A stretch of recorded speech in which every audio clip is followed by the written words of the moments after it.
अस्सलामुअलैकुम नाज़रीन। आज की इस वीडियो में हम बात करने जा रहे हैं एक मशहूर drama serial Kurulus Osman season 3 volume 92 के बारे में, जिसके एपिसोड्स होंगे 225 से 232 तक। तो चलिए नाज़रीन शुरू करते हैं। एपिसोड का आगाज कुछ इस तरह होता है। लोहार दाऊद अपने साथियों को पुरजोश करते हुए कहते हैं, शाबाश मेरे साथियों, मजीद मेहनत करो, इंशाल्लाह ताला हमारी मेहनत बहुत जल्द रंग लाने वाली है।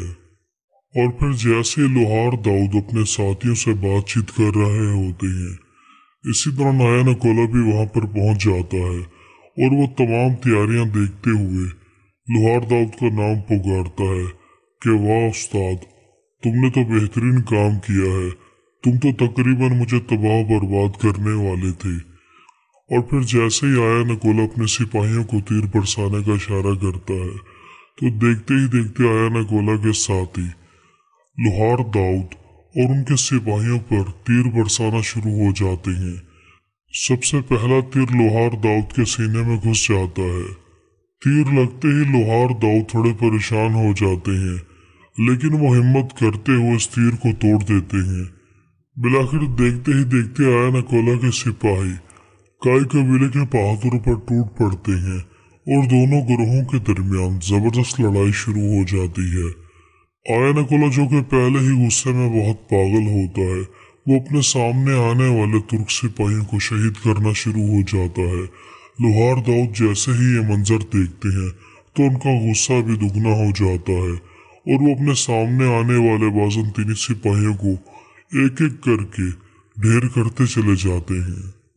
यानी कि एपिसोड की शुरुआत में ही एक खतरनाक लड़ाई का मंजर दिखा दिया जाता है। काई कबीले के जवानों की तादाद बहुत कम होती है, जबकि आया नकोला के सिपाहियों की तादाद काई कबीले के जवानों से 3 गुना ज्यादा होती है। यानी कि आया नकोला के आधे सिपाही लोहार दाऊद के साथियों के साथ लड़ रहे होते हैं और देखते ही देखते बाकी सिपाही उस जगह पर पहुंच जाते हैं और हर चीज को अपने कब्जे में ले लेते हैं। यानी कि लोहार दाऊद को भी गिरफ्तार कर लिया जाता है। लोहार दाऊद जख्मी होने की वजह से ज्यादा देर तक लड़ नहीं पाते। और फिर जैसे ही आया नकोला के सिपाही लोहार दाऊद को घुटने टेक कर बैठने पर मजबूर कर देते हैं, तो इसी दौरान आया नकोला लोहार दाऊद के पास आता है और चिल्ला चिल्ला कर कहता है, तुम मुझे तबाह बर्बाद करने के मंसूबे बना रहे थे, लेकिन तुम्हारी बदकिस्मती देखो कि मैं तुम्हारे मंसूबों को नाकाम करने के लिए यहाँ पर आ गया। और फिर वो चिल्ला चिल्ला कर अपने सिपाही से कहता है कि यहाँ पर मौजूद हर चीज को आग लगा दो। आया नकोला के सिपाही आया नकोला का हुक्म मानते हुए मंजनीकों को जमीन पर गिराना शुरू कर देते हैं। बिलाखिर देखते ही देखते लोहार दाऊद की आंखों के सामने उनकी तैयार की गई तमाम चीजों को आग लगा दी जाती है। आया नकोला कहका लगाकर बहुत खुश होता है कि तुम मुझे तबाह बर्बाद करने के लिए सारी तैयारियां मुकम्मल कर रहे थे, लेकिन अब तुम क्या करोगे?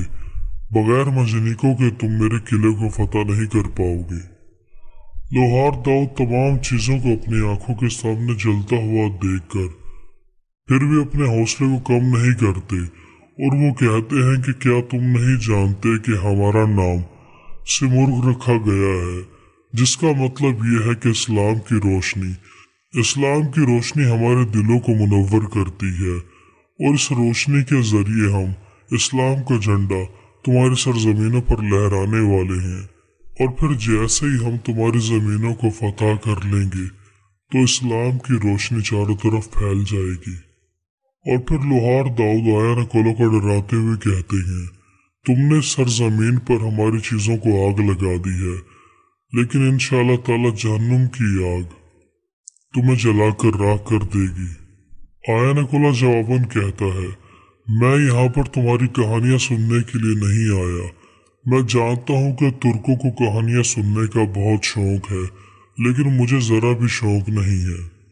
और फिर आया नकोला लोहार दाऊद से कहता है, वैसे भी मैं तुम्हारी फजूल की बातें बहुत सुन चुका हूँ और ये कहते ही आया नकोला लोहार दाऊद को मारने ही वाला होता है। लेकिन इसी दौरान उस्मान साहब अपने साथियों के साथ उस जगह पर पहुंच जाते हैं और बोरान दूर से तीर चलाकर आया नकोला की कमर को जख्मी कर देता है। और फिर जैसे ही आया नकोला को तीर लगता है तो आया नकोला के सिपाही भी परेशान हो जाते हैं और वो उस्मान साहब के डर से पीछे की तरफ हटना शुरू हो जाते हैं। लोहार दाऊद इस मौके से फायदा उठाकर अपनी तलवार को जमीन से उठाते हैं और अपने करीब खड़े बाज़ंतीनी सिपाहियों पर कातिलाना हमला करना शुरू हो जाते हैं। नाजरीन, उस्मान साहब को आया नकोला के मंसूबे के बारे में कैसे इल्म हुआ, इसकी वजह मैं आपको बताता हूँ। जैसे ही उस्मान साहब बेसिलियस के किले को फतह करते हैं और उसे जंदान में डाल दिया जाता है तो गोंदोज बे का बेटा भी उसी जंदान में मौजूद होता है और वो जानबूझकर बेसिलियस से बात कर रहा होता है ताकि वो बेसिलियस के मंसूबे के बारे में जान सके और फिर उस्मान साहब को बता सके। बिलाखिर एक तैमूर जानबूझकर बेसिलियस से बात करना शुरू हो जाता है कि उस्मान ने एक एक करके हमारे तमाम किलों पर कब्जा कर लिया है और इसके बाद एनागुल किले की बारी है। हम मुकम्मल तौर पर हार चुके हैं। अब मुझे कुछ समझ नहीं आ रहा कि हम उस्मान साहब को कैसे हराएंगे। बिलाखिर बेसिलियस से तमाम बातें सुनने के बाद जज्बाती हो जाता है और एक तैमूर के सामने वो तमाम सच्चाई उगलना शुरू हो जाता है कि तुर्क कभी भी इतनी आसानी से हमारे एनागुल किले को फतह नहीं कर पाएंगे। अगर वो कोई भी कदम उठाते हैं तो उसको नाकाम बनाने के लिए मेरे पास पहले ही से एक मंसूबा मौजूद है। यानी कि बेसिलियस अपने मंसूबे के बारे में एक तैमूर को मजीद कुछ नहीं बता पाता, लेकिन एक तैमूर को इस बात का अंदाजा हो जाता है कि बाज़ंतीनी लोग उस्मान साहब के खिलाफ कोई ना कोई चाल चलने वाले हैं। लिहाजा वो फौरी तौर पर उस्मान साहब से मुलाकात करता है और वो उस्मान साहब को बेसिलियस की बातों के बारे में बताता है। मुझे लगता है कि बेसिलियस और आया नकोला मिलकर कोई चाल चलने वाले हैं। उस्मान साहब एक तैमूर की बातें सुनकर थोड़े परेशान हो जाते और कहते हैं, अगर बेसिलियस इतने एतमाद के साथ बात कर रहा है तो यकीनन उसके पास कोई ना कोई मंसूबा होगा। और फिर उस्मान साहब बेसिलियस से मंसूबा जानने के लिए जेर खुदाई से कहते हैं कि एक तैमूर को मजीद जख्मी करो और इसे मारने पीटने के बाद जंदान में डाल दो ताकि ये बेसिलियस से मुलाकात करे और फिर बेसिलियस इसको अपने मंसूबे के बारे में बता सके। और फिर जैसे लड़ाई का मंजर दिखाया जाता है तो लोहार दाऊद उस्मान साहब और अपने साथियों को देखकर अल्लाह ताला का लाख लाख शुक्र अदा करते हैं कि मेरे साथी बर वक्त पहुंच गए। अगर वो थोड़ी सी भी देर करते तब तक मेरा नाम शहीदों में आ जाता। बिलाखिर उस्मान साहब अपने घोड़े को तेज रफ्तारी के साथ दौड़ाते हुए अपने रास्ते में आने वाले हर एक बाज़ंतीनी सिपाही को जहन्नुम वासिल करते चले जाते हैं। और फिर जैसे ही आया नकोला उस्मान साहब को देखता है कि उस्मान साहब आया नकोला के मजीद करीब आते जा रहे हैं तो वो हमेशा की तरह अपनी जान बचाते हुए पीछे की तरफ भागना शुरू हो जाता है। बिलाखिर देखते ही देखते उस्मान साहब के साथी इस लड़ाई में शामिल हो जाते हैं। उस्मान साहब के सिपाहियों की तादाद अब भी बहुत कम होती है, लेकिन उस्मान साहब का एक एक सिपाही चार चार बाज़ंतीनी सिपाहियों पर भारी होता है। और फिर जेर कुताई की लड़ाई का मंजर दिखाया जाता है कि वो बामसी साहब की तरह अपने हाथों में दोनों तलवारें थामे दुश्मनों को जहन्नुम हासिल करता चला जाता है।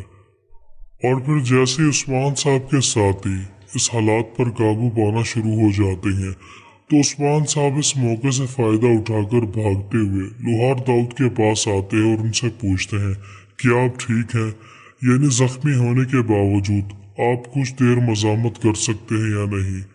लोहार दाऊद उस्मान साहब को बताते हैं कि छोटे मोटे जख्म मेरा कुछ नहीं बिगाड़ सकते। ये सुनते ही उस्मान साहब और गोंदोज बे को थोड़ा सुकून मिल जाता है।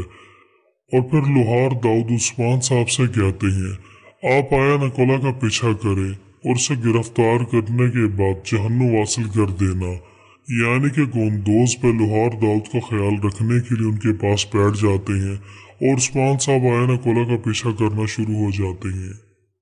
उस्मान साहब के सिपाहियों की नज़र जैसे उस्मान साहब पर पड़ती है कि वो तीर कमान उठाकर आयन अकोला के पीछे भाग रहे हैं, तो वो भी फौरी तौर पर बाज़ंतीनी सिपाहियों को जहन्नुम हासिल करते हैं और अपने सरदार के पीछे भागना शुरू हो जाते हैं।